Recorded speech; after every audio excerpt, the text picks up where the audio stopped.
श्राद्ध का अर्थ क्या होता है? श्रद्धा से दिया गया दान, श्रद्धा से किया गया कर्म, श्रद्धा से किया गए कर्म को किसके लिए? अपने पूर्वजों के लिए। श्रद्धा से किया गया दान, श्रद्धा से किया गया उनके लिए कर्म श्राद्ध कहलाता है। श्रद्धा से किया गया श्राद्ध होता। श्राद्ध किसे करना चाहिए? श्राद्ध बड़े बेटे को करना चाहिए। यदि बड़ा बेटा करे तो अच्छा है, नहीं करे तो मझले को करना चाहिए। अब मझला भी नालायक नहीं करे तब छोटे को करना चाहिए।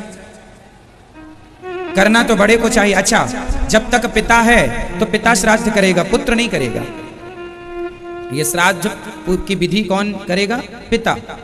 पिता नहीं है तो फिर पुत्र पे आ जाएगा बड़ा बेटा। बड़ा बेटा करे अच्छा है, नहीं तो मझला करे। मझला नहीं करे तो छोटा करे।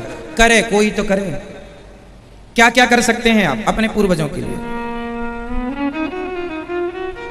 अब हम आपको बताते हैं क्या क्या करना चाहिए, क्या क्या कर सकते हैं। हमें यदि आप गया जी जाना चाहें तो आप गया जी जा सकते हैं। गया जी में वहाँ पंडे लोग विधिवत आपका श्राद्ध कराएंगे। फाल्गु नदी होती है, वहाँ पर श्राद्ध वहीं होता है।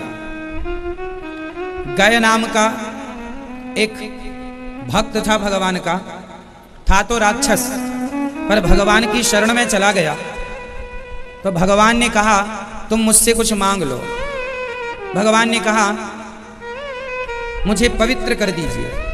भगवान ने कहा तो मेरी शरण में आए हो। उसने लेटकर प्रणाम किया भगवान जी को। गय नाम का व्यक्ति था तो लेटकर प्रणाम किया। भगवान बोले तुम तो पवित्र होगे, आज से तुम्हारे ऊपर जो जो श्राद्ध करेगा अपने पूर्वजों के लिए वह भी पवित्र हो जाएंगे। तुम ऐसे ही पड़े रहना।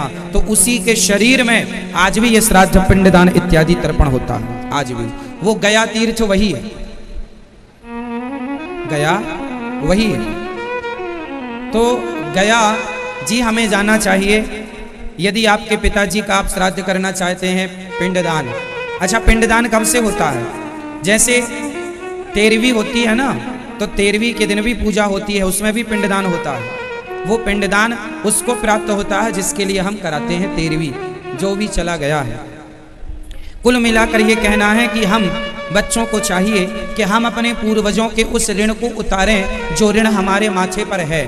अब कोई पिंडदान ना कर पाए, कोई गया जी जाने का पैसा ना हो, पिंडदान करने का खर्चा ना हो, माना कि कोई बहुत गरीब है, माना कि कोई बहुत गरीब है, तो वो कैसे पिंडदान करे?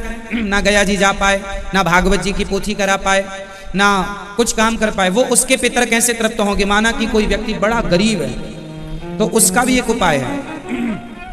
कहते हैं कि आप दोनों हाथ उठाकर, यदि गरीब है तो अत्यधिक, कोई बेटा अपने पूर्वजों का पिंडदान श्राद्ध ना कर पाए, धन का अभाव है, तो दोनों हाथ उठाकर अपने पूर्वजों को याद करे, हे मेरे पूर्वज, हे मेरे भगवान, मेरे पूर्वजों को सदगति दीजिए।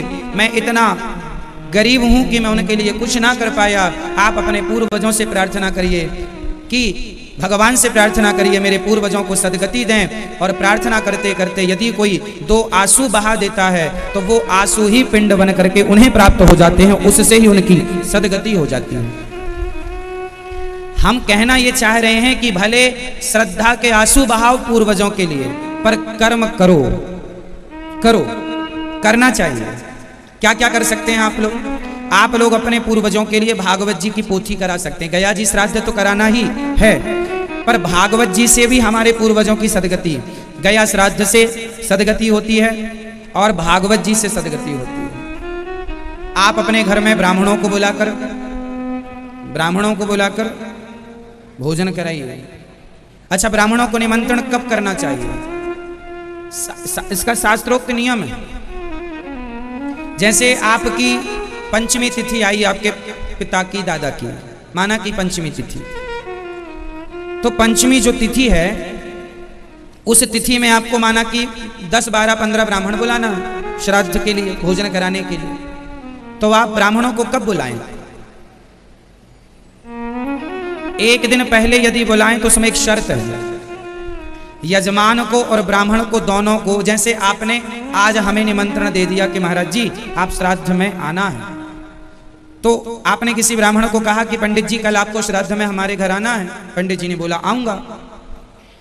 तो फिर उस दिन आपने बोल दिया तो आपके जो पितर हैं वो ब्राह्मण के भीतर जाकर प्रवेश कर जाएंगे कि आज कल ये पंडित जी हमारा श्राद्ध खाएंगे तो हम इनके भीतर रहें। तो जैसे माँ खाती है तो माँ का खाया बच्चे के पेट में चला जाता है, ऐसे ब्राह्मण देवताओं का खाया हुआ पितरों के पेट में चला जाता है, जैसे माँ का खाया बच्चे के पेट में।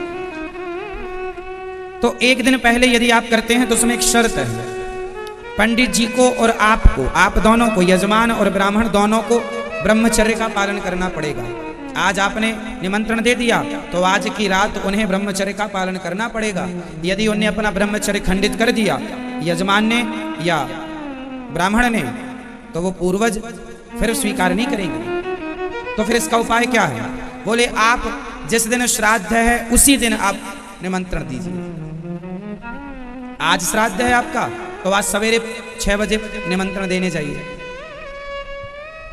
लेकिन अब ब्रह्मचर्य का कोई पालन करे तो अच्छा है, अब ना करे तो शास्त्र जो कहते हैं वो मैंने आपसे कहा। इसलिए आप उसी दिन निमंत्रण कर सकते हैं कि आप आजकल देखिए, इसलिए पहले हर गांव में 2-4 ब्राह्मण होते थे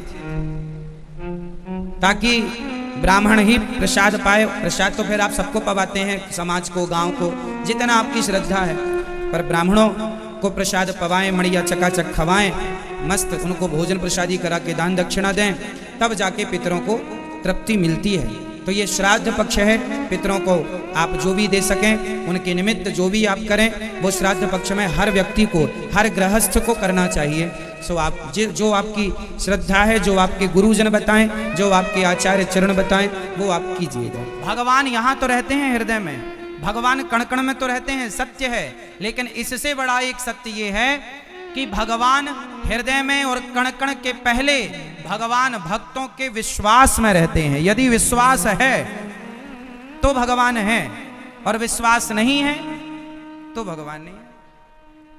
मंदिरों में भगवान उनके लिए हैं जिन्हें विश्वास है, वरना जिन्हें विश्वास नहीं है उनके लिए तो पत्थर की मूर्ति है। हाँ या ना? इसलिए भगवान को पाना हो तो पहले अपने विश्वास को मजबूत बनाओ। आज हम लोग भगवान से दूर इसलिए हैं क्योंकि विश्वास जिस तरह से होना चाहिए, जिस प्रकार का विश्वास चाहिए, उस तरह का विश्वास नहीं हो पाता। विश्वास मंत्र जाप मम दृढ़ विश्वासा,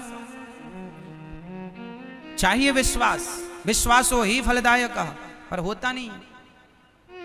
विश्वास टूट जाता है, कई बार टूट जाता है।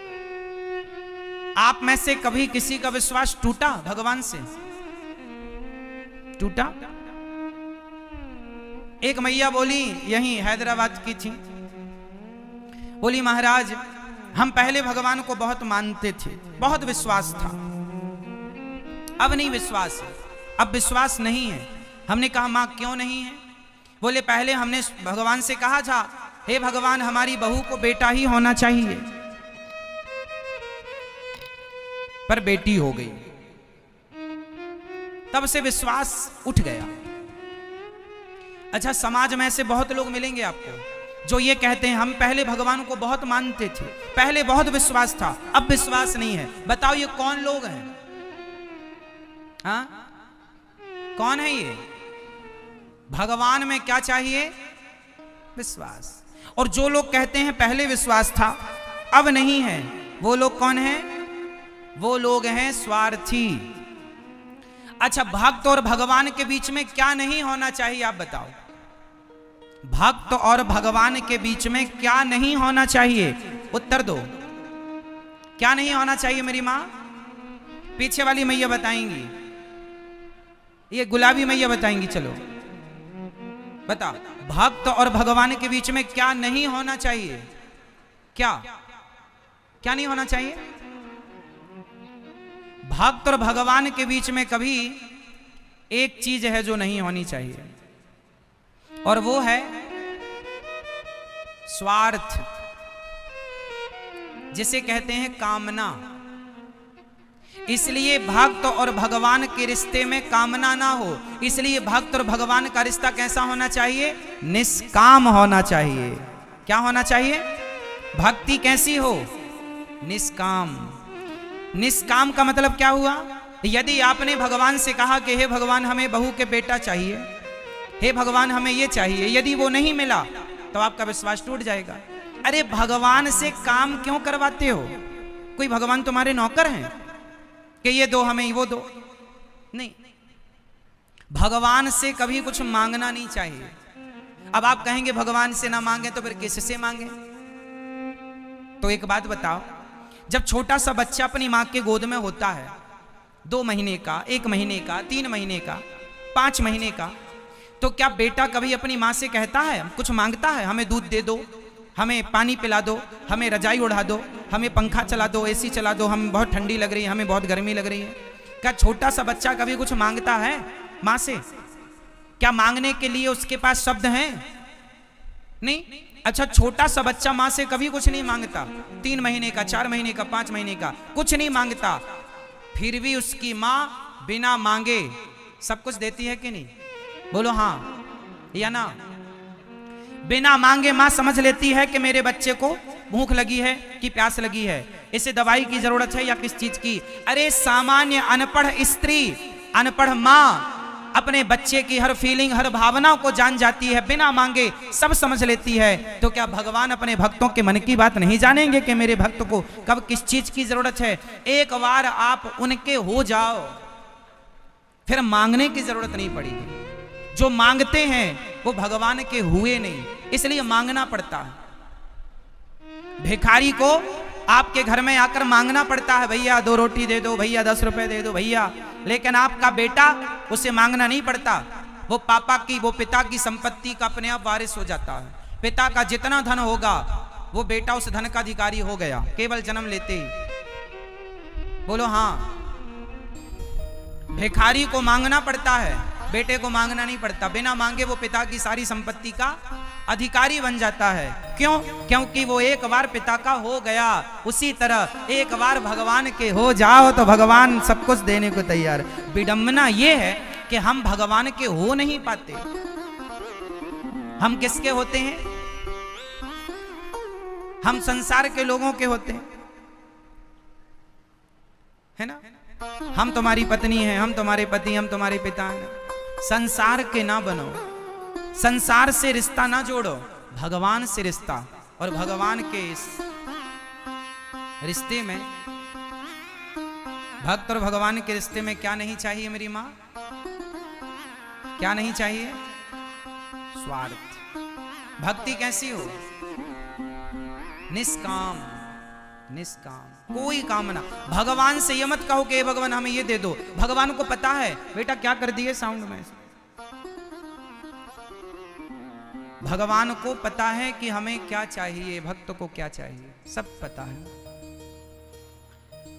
इसलिए भगवान कण कण की सबको जानने वाले हैं। लोग कहते हैं भगवान यहां रहते हैं हृदय में, लोग कहते हैं कि भगवान कण कण में है। नहीं, भगवान है विश्वास में। यदि विश्वास है तो आपके लिए हर जगह है। नहीं विश्वास है तो दुर्योधन को विश्वास नहीं था तो वो भगवान कृष्ण सामने खड़े तो रहे पर वो सामान्य ग्वाल वाला मानता रहा। और अर्जुन को विश्वास था तो जिसे ग्वाल वाल मान करके दुर्योधन अपमान करता रहता था, उन्हीं कृष्ण को उस अर्जुन ने भगवान मानकर अपना लोक और परलोक दोनों सवार लिया। ये समझदारी है।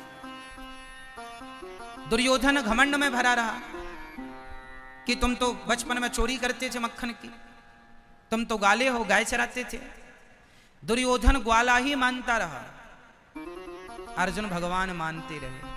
कोई मंदिर में पत्थर देखता रहा, कोई पत्थर में भगवान देखता रहा। ये तो देखने वाले पर निर्भर करता है कि आप क्या देखना चाहते हैं। मानो तो मैं गंगा मां हूं, ना मानो तो बहता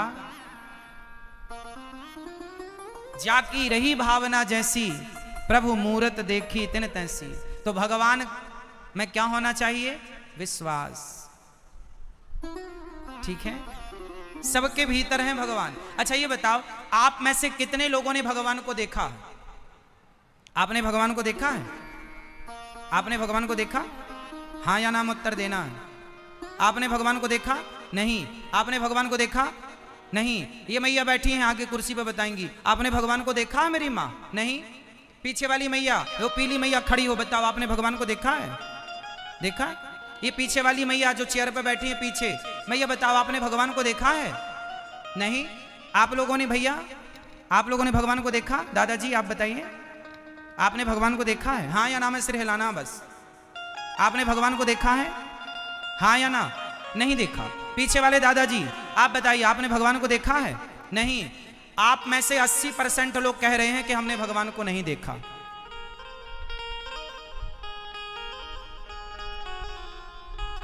अच्छा ये बताओ, जो लोग कह रहे हैं कि हमने भगवान को नहीं देखा, मैं उनसे सवाल पूछ रहा हूं, बताओ आप मंदिर कभी गए हैं कि नहीं गए हैं? तो बताओ फिर मंदिर किसे देखने गए थे? किसे देखने गए थे? भगवान को। अभी तो आप कह रहे हैं हमने भगवान को नहीं देखा। अभी तो हम पूछ रहे थे तो आप क्या कह रहे थे? नहीं हमने तो भगवान को नहीं देखा। और फिर मंदिर किसको देखने गए थे फिर? पड़ोसी को, पड़ोसन को। फिर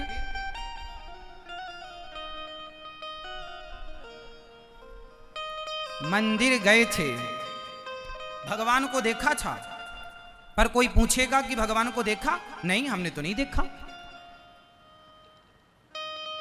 आप में से कितने लोग हैं जो हफ्ता 15 दिन में मंदिर जाते रहते हैं?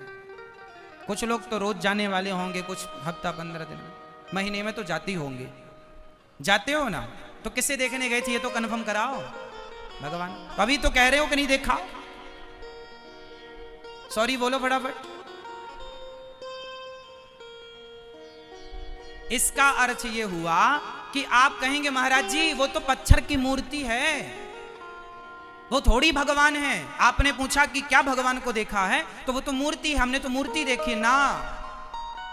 साहब मूर्ति नहीं है, वो मूर्ति नहीं है। आपके घर में गोपाल जी तो होंगे छोटे से, वो गोपाल जी कोई अष्ट धातु नहीं है, वो धातु नहीं है, वो भगवान है। गंगा पानी नहीं है, गंगा हमारी मां है। गाय पशु नहीं है, गाय हमारी मां है। पीपल पेड़, तुलसी पौधा, वृक्ष पेड़ नहीं है, वो हमारी आस्था में हमारी तुलसी माता है। एकादशी जब आती है बड़ी तो तुलसी विवाह भगवान के साथ होता है। तो अब आप कहेंगे महाराज जी पत्थर को आप कह रहे हैं, चलो मैं एक छोटा सा एग्जांपल आपको दूं, फिर मैं आपसे बात करूंगा। ये बताओ मां और बेटे के बीच में जो प्रेम होता है, बताओ मां और बेटे के बीच में प्रेम होता है या नहीं? कौन कौन सहमत हैं? सहमत हैं? मां और बेटे के बीच में जो प्यार है, जो प्रेम है, क्या आज तक किसी ने उस प्रेम को देखा? क्या मां का प्रेम दिखाई पड़ता है? जोर से। अरे मां बच्चे को 2 थप्पड़ मारती है कस के, कहां चला गया था? मां बेटे से प्रेम करती है। अब कोई बेटा कहे मां तू मेरे से प्रेम करती है, इसका सबूत क्या है? प्रेम दिखा? आप बताओ, कल आपका बेटा आपसे पूछे कि मां तुम मेरे से प्रेम करती हो, तो बताओ प्रेम करती हो तो वो प्रेम कहां है? दिखाओ मुझे वो प्रेम जो करती हो। बताओ मेरी मां, क्या कोई भी स्त्री या कोई भी पुरुष प्रेम करने वाला, क्या आप अपने प्रेम को दिखा सकते हैं? क्या प्रेम दिखाने का विषय है? क्या दिखा सकते हैं इसे? बताओ, क्या प्रेम को दिखाया जा सकता है? हाँ या ना? क्या प्रेम देखा जा सकता है? जोर से। क्या प्रेम देखा जा सकता है? अच्छा, प्रेम दिखता नहीं है, इससे यह सिद्ध नहीं होता कि प्रेम नहीं है। प्रेम होता है पर प्रेम दिखाई, जोर से, प्रेम होता है पर प्रेम दिखाई नहीं देता। अरे प्रेम तो एक फीलिंग है, एक भावना है, होता है उस प्रेम को महसूस किया जा सकता है, कोई प्रेम को दिखा नहीं सकता। उसी प्रकार जैसे प्रेम महसूस का विषय है, होता है, उसी प्रकार ईश्वर को महसूस किया जा सकता है। ईश्वर होता है, उसे दिखाया नहीं जा सकता, उसे महसूस किया जा सकता है। जैसे एक माँ और एक बेटे के बीच में जो प्रेम है, उसे महसूस किया जा सकता है। आप भी अपने बेटे से प्यार करते होंगे, अपनी बेटी से प्यार करते होंगे, अपनी पत्नी से, अपने पति से प्यार करते होंगे, तो क्या वो प्रेम दिखाया जा सकता है? आपकी पत्नी कई बार कहती है, सुनो जी आप हमसे प्यार नहीं करते, तो पति क्या बोलता है, कैसे बताएं तुम्हें कि हम तुमसे कितना प्यार करते हैं? पत्नी से पति ने कहा तुम हमसे प्यार नहीं करती हो, तो पत्नी ने क्या बोला, हम तुमसे कितना प्यार करते हैं, हम कैसे बताएं? मतलब प्रेम को बताया ही नहीं जा सकता। कोई शब्द नहीं है जिस शब्द को कह के प्रेम की बात कही जा सके। प्रेम में कहा, जब कोई प्रेम करता है ना तो कहता है आई लव यू कह देता है। तो ये जो आई लव यू है ना, बड़ा बौना है।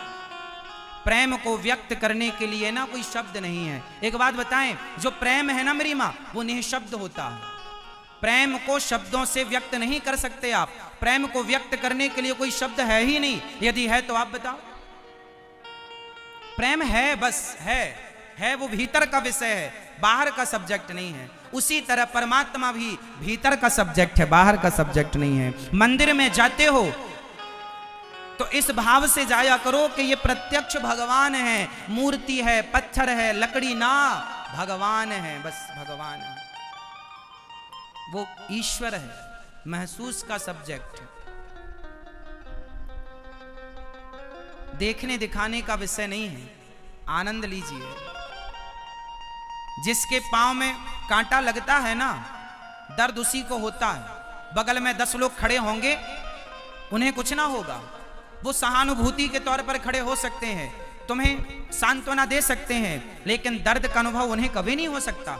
दर्द उसी को होगा जिसके पांव में कांटा लगा है। उसी तरह जिसके पांव में विमाई फटी ही नहीं, वो पीर पराई क्या जाने, और जिसने बेटी को जन्म दिया ही नहीं, वो बेटी की विदाई क्या जाने। कुछ चीजें जिसने बेटी को जन्म नहीं दिया, जिसकी बेटी नहीं है, वो बेटी की विदाई क्या होती है वो जान नहीं सकता। किसी पुस्तक में पढ़ाया नहीं जा सकता कि बेटी की विदाई ऐसी होती है। पढ़ सकते हैं आप, लेकिन उसे महसूस करने के लिए साहब जब तुम्हारी खुद की बेटी होगी तब पता चलेगा। बाकी तुम पढ़ कितना भी लो,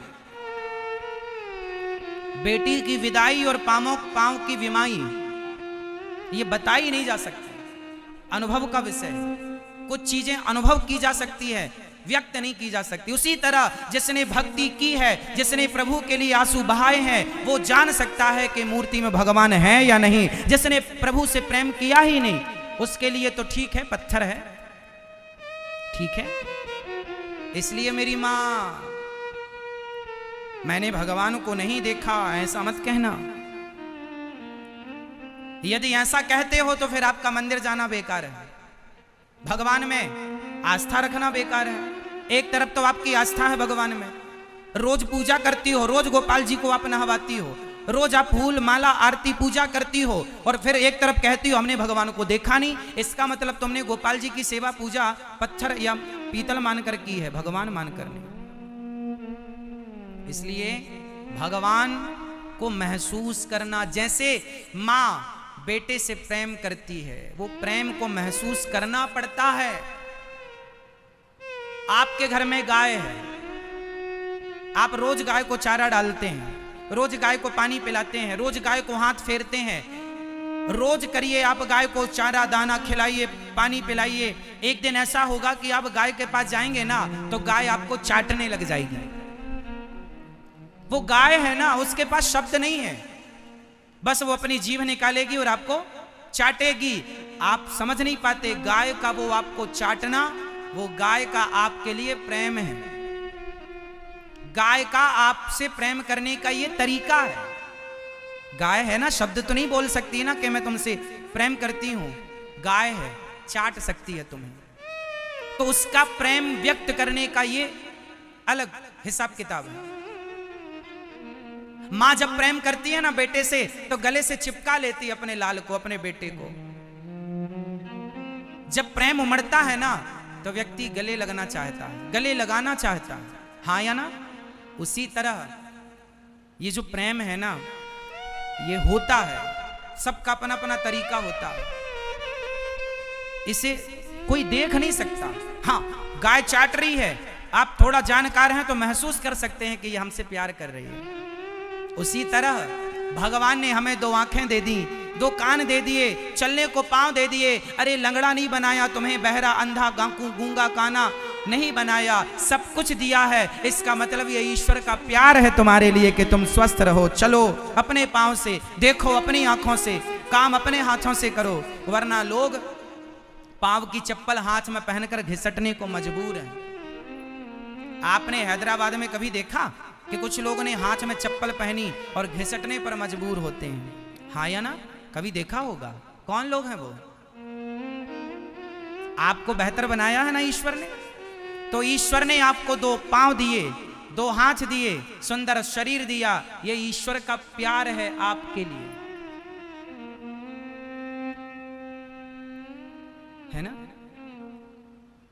जब बेटे को बड़ा दर्द होता है ना, तो मां भगवान से कहती है, भगवान ये बेटे का दर्द मुझे दे दे, मेरा सुख मेरे बेटे को दे दे। मां का वश नहीं चलता, वरना मां अपना सारा सुख उसे दे दे और उसका सारा दुख स्वयं ले ले। बस यही तो है, यही तो मां का प्यार है, इसी को तो महसूस करना पड़ता है। वो भगवान ने तुम्हें आंखें दी कि जाओ देख लो संसार को अपनी इन आंखों से, वरना तुम्हें अंधा ना बना देता। दे दिया पांव, जाओ घूम लो संसार को, इतना प्यार दिया तुमको, प्यार के तौर पर पांव दिए, वरना लंगड़ा ना बना देता। लेकिन आप ईश्वर के उस प्रेम को महसूस नहीं कर पाते। भगवान हमसे कितना प्रेम करते हैं, बदले में हम लोग क्या करते हैं भगवान से? शिकायत। हे भगवान तुमने ये नहीं दिया, ये नहीं दिया, वो नहीं दिया। नहीं दिया, ये सबको याद है, ये नहीं दिया भगवान ने। अच्छा चलो बताओ, भगवान ने आपको क्या क्या दिया है, इसकी एक लिस्ट मुझे कल दिखाना। आज रात को अपने घर पर एक कागज कलम उठाना और ये लिखना कि ईश्वर ने आपको क्या क्या दिया है, और फिर ये देखना कि क्या क्या नहीं दिया। तो दोनों को मिलान करना कि देने की लिस्ट बड़ी है या नहीं देने की लिस्ट बड़ी है। बताओ आपको ईश्वर ने क्या क्या दिया, लिखवाओ जरा, हम नोट कर लें। क्या दिया? देखने को आंखें, सुनने को कान, चलने को पांव, काम करने को हाथ, सोचने को बुद्धि। पागल नहीं बनाया, वरना बुद्धि ना हो आदमी पागल हो जाए। रहने को छत दी, रहने को रोटी कपड़ा, पहनने को। लोग फुटपाथ पर सो रहे हैं, लोग सवेरे खा लेते हैं तो शाम को खाने की व्यवस्था नहीं होती। ईश्वर ने हम सबको खूब दे रखा है और हमारे पास सब कुछ है। लिस्ट बनाना आज जरूर कि ईश्वर ने हमें क्या क्या दिया है, और जब बन जाए लिस्ट तो फिर ईश्वर का धन्यवाद देना। ईश्वर का क्या करेंगे? क्या करोगे मेरी मां? एक सज्जन मेरे से बोला, मेरा पड़ोसी 10,000 के जूते पहनता है महाराज जी, और हमारे पास फटी चप्पल है। हमने कहा भाई उन्हें मत देखा कर जिनके पास 10,000 के जूते हैं, अरे उन्हें देखा कर जिनके पास जूते पहनने को पांव भी, उनसे तो बेहतर हो आप।